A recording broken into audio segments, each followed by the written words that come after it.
हम तो पार्लियामेंट का सेशन खत्म होता है घर जाते हैं, लेकिन हमारे वो जवान जो सीमाओं की रक्षा करते हैं वो घर नहीं जा पाते। दिवाली हो, होली हो, तमाम त्योहार हो, शादी हो, ब्याह हो, चाहते हुए भी अपने घर नहीं जा पाते। महोदया, देश की 15,000 किलोमीटर की सीमा की सुरक्षा ये सीएपीएफ के जवान और अधिकारी करते हैं। और मैं बड़ी विनम्रता पूर्वक आपके माध्यम से सरकार से पूछना चाहता हूं, क्या उनकी मौत को आप शहीद का दर्जा भी देने को तैयार नहीं है? शर्म नहीं आती आपको? आप हमारे जवान जो शहीद होते हैं सीएपीएफ के, बीएसएफ के, एसएसबी के, सीआईएसएफ के, सीआरपीएफ के, आईटीबीपी के, उनको शहीद का दर्जा भी नहीं देते। सीआरपीएफ के 40 जवान पुलवामा में शहीद हुए, उनके नाम पर घूम घूम कर पूरे देश में प्रधानमंत्री ने वोट तो मांगा, लेकिन उनको शहीद का दर्जा नहीं दिया। कितना बड़ा गुनाह आप उनके साथ कर रहे हैं। महोदया, मैं आपको बताना चाहता हूं कि पिछले 50 वर्षों में एक दो नहीं, तमाम कमेटियों ने सीएपीएफ के अधिकारियों के पक्ष में रिपोर्ट दिया, रिकमेंडेशंस दिया, सरकार से अनुरोध किया कि उनको उनका अधिकार मिलना चाहिए। और यह अधिकार क्या है महोदया? 2025 मई का सुप्रीम कोर्ट का निर्णय है जो कहता है cadre review with in 6 months, slowly reduce the deputation of IPS officers with in 2 years। यह सर्वोच्च न्यायालय का निर्णय है, कोई हमारे घर से निकला हुआ निर्णय नहीं मान्यवर।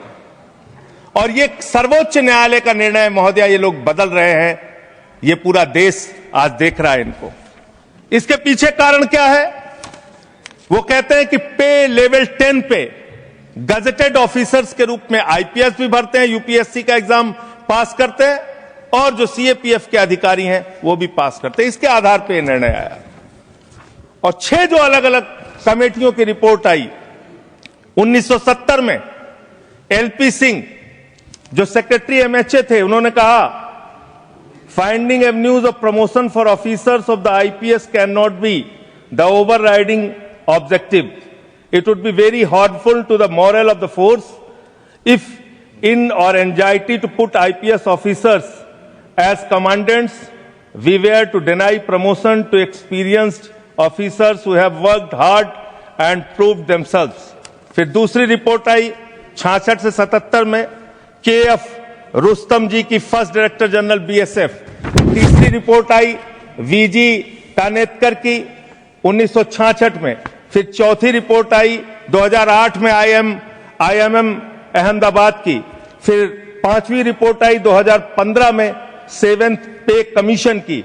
और 2 महत्वपूर्ण रिपोर्ट आई, मुझे लगता है चिदम्बरम साहब यहां नहीं बैठे होंगे, एक चिदम्बरम साहब की कमेटी की रिपोर्ट आई और एक एस्टीमेट कमेटी को चेयर कर रहे थे आपके आदरणीय पुरोधा भारतीय जनता पार्टी के पूर्व अध्यक्ष मुरली मनोहर जोशी जी। उनकी रिपोर्ट थी कि सीएपीएफ के अधिकारियों को प्रमोशन का वैसा ही मौका मिलना चाहिए जैसा कि आईपीएस अधिकारियों को मिलता है। ये मुरली मनोहर जोशी और पी चिदम्बरम जी की रिपोर्ट है। माननीय 2014-26 मई को हमारी सरकार आई और आप सबको ध्यान होगा 2014 से पहले बीएसएफ, वो हमारा सेंट्रल पैरामिलिट्री फोर्स जो कि बॉर्डर पे तैनात रहता था, शेलिंग की बहुत घटनाएं आती थी। और उस समय बीएसएफ के डीजी का फोन आया तत्कालीन गृह मंत्री राजनाथ सिंह जी के पास कि सर शेलिंग हो रही है, हमने सफेद झंडा दिखा दिया है। तो पूछा गया सफेद झंडा क्यों दिखाया है? तो कहा गया सब हमें यही आदेश है कि जब शेलिंग हो तो सफेद झंडा दिखाना है। तो गृह मंत्री जी ने उत्तर दिया अब ये मोदी की सरकार है, अब सफेद झंडा नहीं दिखाना है, जितनी शेलिंग होगी उससे ज्यादा मुंहतोड़ जवाब देना है। और हम सब लोग सर ये बाकायदा अभी आगे बोल रहा हूं, उससे सबूत आपको स्वयं मिल जाएगा। और सर ऑथेंटिकेशन यह है कि 2014 के बाद ऑपरेशन सिंदूर के अलावा पिछले 10 साल में कितनी शेलिंग की घटनाएं हुई नहीं दिखाई पड़ती है, इस बात का प्रमाण है। और दूसरा मैं यह भी कहना चाहता हूं सर, एक कहावत होती है कि जो तोड़ को कांटा बोए ताहे बो तू फूल, मगर हमारी सरकार ने कहा जो देश के विरोध काम करेगा तो जो तो को काटा बोए ताही बो तू भाला, वो भी तो समझे जरा कि पड़ा किसी से पाला। और जब से मोदी सरकार से पाला पड़ा है, आपने देखा शेलिंग की घटनाएं रुक गई हैं। अब यह तो थी कि मनोदशा को लेकर मोदी सरकार का मनोरथ क्या था। अब कार्य दशा को लेकर मोदी सरकार का कार्यवृत्त में बताने का प्रयास करता हूं। देखिए, वर्तमान बिल को अगर समझना है तो ये सीएम जो हमारे सेंट्रल आर्म पुलिस फोर्सेज हैं, ये 3 कैटेगरी में है। एक में है जो बेसिक लेवल पे जवान से एंट्री लेते हैं, एक जो ए ग्रेड के ऑफिसर्स हैं, यानी जो मिडिल लेवल मैनेजमेंट प्रशासन में काम करते हैं, और एक है जो हायर लेवल प्रशासन में काम करते हैं, यानी आईपीएस ऑफिसर।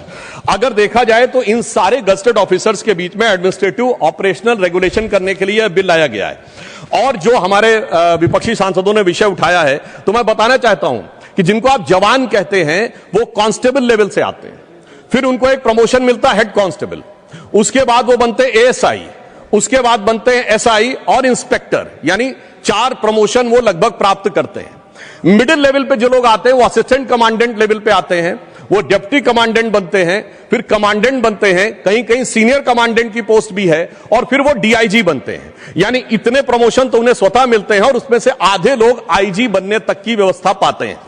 अब मैं यहां बताना चाहता हूं कि इस बिल में इसी स्थापित व्यवस्था को व्यवस्थित रूप से परिभाषित करने का काम किया गया है, ताकि किसी भी प्रकार का कंफ्यूजन और उसके कारण होने वाली ओवरलैपिंग न रहे। अब यहां एक और बात भी कहना चाहूंगा, इस बिल में एक सबसे बड़ा प्रावधान यह किया गया है कि डीआईजी लेवल पे अब आईपीएस अधिकारियों के लिए कोई भी आरक्षित व्यवस्था नहीं होगी, कि जैसे पहले एक परंपरा मानी जाती थी कि 20% पद आरक्षित रहेंगे। अब डीआईजी लेवल तक असिस्टेंट कमांडेंट स्तर के लोग जा सकेंगे, 50% लोग आईजी लेवल तक जा सकेंगे, और 1/3 लोग एडिशनल डीजी लेवल तक जा सकेंगे। तो मुझे लगता है बहुत व्यवस्थित व्यवस्था परिभाषित करके दी गई है, ताकि ये सभी बलों में समान भी रहे और किसी भी प्रकार के मुकदमेबाजी की स्थिति भी न रहे। और अभी तक भी 45 से 48% लोग आईजी के पद तक पहुंचते हैं। अब यहां पर मैं यह भी बताना चाहता हूं कि जो यह कहा जा रहा है कि इससे मॉरल पर विपरीत प्रभाव पड़ेगा, तो एक स्टैटिस्टिक्स देना चाहता हूं। 10 लाख से अधिक लोग, 11 लाख के लगभग की पैरामिलिट्री फोर्सेस की पूरी स्ट्रेंथ है। इसमें जो गजेटेड ऑफिसर्स हैं वो केवल 1 से 1.5% हैं, और उनमें भी जो आईपीएस ऑफिसर्स हैं वो उसका भी 1 से 1.5% है, यानी 0.01 से लेके 0.015% पदों के ऊपर इसका प्रभाव पड़ रहा है। इस आधार पर यह कहना कि 11 लाख फोर्सेस के मॉरल पर इसका प्रभाव पड़ेगा, यह तर्क संगत नहीं लगता है।